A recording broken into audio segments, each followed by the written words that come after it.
Hello friends, நம்ம favourite சீரியலில் அடுத்து என்ன சுவாரஸ்யமாக நடக்குதுன்னு பார்க்குறீங்க. மல்லி இருந்துக்கிட்டு வீட்டை விட்டு வெளியே போகிறதுக்கு ரெடி ஆகிட்டாங்க.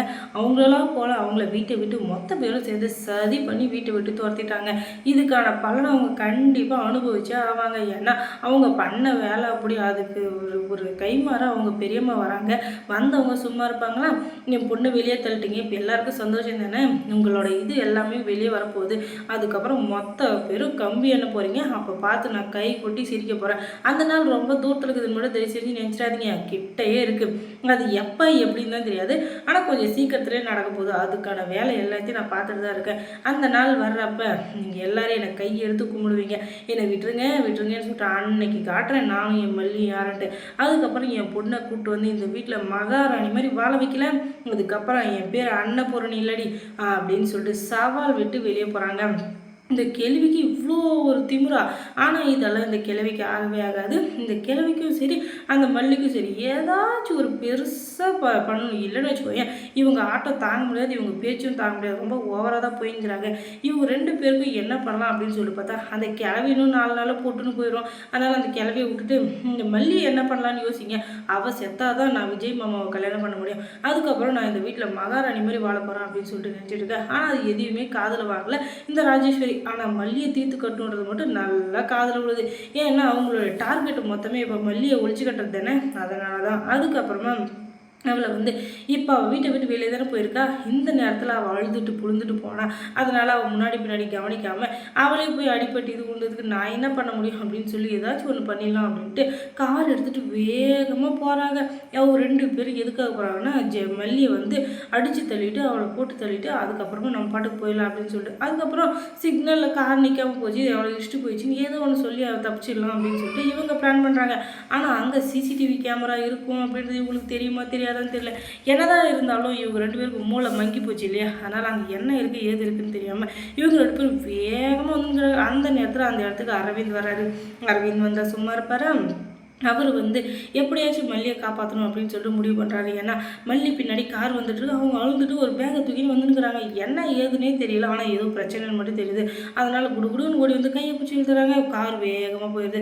அடைச்சா ஜஸ்ட்டு மிஸ்ஸில் போயிடுச்சு. ஒரு செகண்ட் அந்த பைத்தியக்கார பையன் அரவிந்த் வராமல் இருந்தான்னா அந்த மல்லி நேரம் சொர்க்கத்துக்கு போயிட்டு வா, இல்லை ஏதோ ஒரு வாசலை போய் தட்டி இருந்துப்பா. அதுக்கப்புறமா நம்ம சந்தோஷமாக இருந்துக்கலாம். இவளை ஏதாச்சும் ஒன்று பண்ணுமேன்னு சொல்லிட்டு யோசிச்சு மண்டையில் இருக்கிற மூலையை எல்லாம் பிதிங்கி வெளியே வந்துடும் போல இருக்குது. என்னத்துக்கு தான் என்னை இப்படி சாவடிக்கிற அளவுக்கு தெரியல. சரி விடுங்க, என்ன பண்ணுறது, நமக்கு நீ என்ன வாச்சிருக்கோ அதுதான் நடக்கும். இவளை இந்த முறை விட்டுடும், ஆனால் அடுத்த முறை விடக்கூடாது அப்படின்னு சொல்லிட்டு ஒரு பயங்கரமான பிளானை போடலாம் அப்படின்னு சொல்லிட்டு 2 பேரும் காலங்காலம் இருந்து காப்பி தண்ணி கூட குடிக்காமல் அப்படியே ஓவராக திங்க் பண்ணியிருக்கிறாளுங்க. என்ன பண்ணலாம் அப்படின்னு சொல்லிட்டு. அந்த நேரம் பார்த்து விஜய் வர, என்னக்கா ஏதோ தீவிரமாக யோசிச்சுட்ருக்கு அப்படின்னதும், இல்லை விஜய் ஏதோ ஒரு யோசனையாகவே இருக்குது, எனக்கு என்ன பண்ணுறதுன்னு தெரியல அப்படி இப்படின்னு சொல்ல. என்னக்கா யோசனை, என்னக்கா ஆச்சு அப்படின்னு சொல்லிட்டு கேட்டால், இல்லை இந்த மல்லி மறுபடியும் நம்ம வீட்டுக்குள்ளே வரதுக்கு ஏதாச்சும் பிளான் பண்ணுவாளா, இல்லை அப்படியே போயிடுவாளா, மறுபடியும் ஒரு வேளை வந்தால் என்ன பண்ணுறதுன்னு எனக்கு அப்படியே அது மேலேயே இருக்குது அப்படின்னதும், ஏக்கா அதை பற்றி யோசிக்கிற, அவள் தான் டைவர்ஸ் நோட்டீஸ் கொடுத்துட்டு போயிட்டாள, இதுக்கப்புறம் எதுக்காக வரப்போற சொல்லு. அவள் வந்தாலும் இந்த டைவர்ஸ் நோட்டீஸை அவள் கண் முன்னாடி தூக்கி எரிஞ்சால் போதும், அதுக்கப்புறம் அவள் இந்த வீட்டு முன்னாடி வர முடியாது. இதெல்லாம் எத்தனை நாளைக்கு கோர்ட்டில் அந்த கேஸ் முடிகிற வரைக்கும் தான். அதுக்கப்புறம் நமக்கும் எந்த பிரச்சனையும் இல்லை, அவளுக்கும் எந்த பிரச்சனையும் இல்லை. அதுக்கப்புறம் அவன் பாட்டுக்கு அவள் வேலையை பார்த்துப்பா, நம்ம பாட்டுக்கு நம்ம வேலையை பார்த்துப்போம். செட்டில்மெண்ட்டு அந்த மாதிரி ஏதாச்சும் கேட்டால் கூட பாவம் பார்த்து ஏதோ கொடுத்துருவோம் அப்படின்னு சொல்ல. பார்த்தீங்களா உங்கள் பணத்தி முறை எங்கே காட்டுறீங்கன்னு சொல்லிட்டு ஒரு பொண்ணு அறுத்து கொடுத்துக்கு உங்களுக்கு இவ்வளோ பேச்சு. ஆனால் அவளை வாழ வைக்கணும்னு ஒரு நிமிஷம் கூட நினச்சி பார்க்கலையே.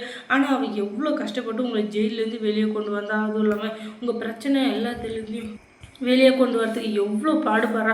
அதுவும் இல்லாமல் வெண்பாவை அந்த லூஸ் இருக்கானே அவங்க தாத்தா அவகிட்ட காப்பாற்றுறதுக்கு எவ்வளோ பாடுபட்டு காப்பாற்றி கொடுத்துருக்கா. இவ்வளோ பண்ண மல்லிக்கு உங்களால் கை மாதிரி எதுவுமே பண்ண முடியலனாலும் பரவாயில்ல, ஆனால் அவன் மனசு கஷ்டப்படுற மாதிரி மட்டும் தயவு செஞ்சு நடக்காதீங்க. அப்படியும் அதுக்கு மேலே நான் அப்படி தான் பண்ணுவேன்னு சொல்லிட்டு பார்த்தீங்கன்னா அதுக்கப்புறம் உங்களையும் திருத்த முடியாது, யாரையும் திருத்த முடியாது. ஏன்னா என்ன பண்ணுறது, எல்லாமே விதிப்படி தான் நடக்கும் அப்படின்னு சொல்லிட்டு தலைமையில துணியை போட்டு போக வேண்டியதான். வேறு என்ன பண்ணுறது சொல்லுங்கள். இந்த மாதிரி ஜென்மங்கள்லாம் என்னைக்குமே திருந்து போகிறதில்ல. இதுங்கெல்லாம் திருந்தணும்னு நினச்சா திருந்தவோ திருந்தாதுங்க. அப்படிப்பட்டதுங்களுக்கு நம்ம எதுக்காக சொல்லணும் அப்படின்னு சொல்லிட்டு அவங்கவுங்க எனர்ஜி யாரும் வேஸ்ட் பண்ணாமல் அவங்களே சமாதானம் ஆகிக்க வேண்டியதுதான். அதுக்கப்புறம் மல்லி சீரியலில் என்ன சுவாரஸ்யமாக நடந்திருக்கும் நீங்கள் தெரிஞ்சுக்கணுன்னா நம்ம சேனலை சப்ஸ்கிரைப் பண்ணுங்கள். அதோட பக்கத்தில் இருக்க அந்த பெல் ஐக்கானை கொஞ்சம் கிளிக் பண்ணி விடுங்க. தொடர்ந்து இந்த சேனலுக்கு சப்போர்ட் கொடுங்க.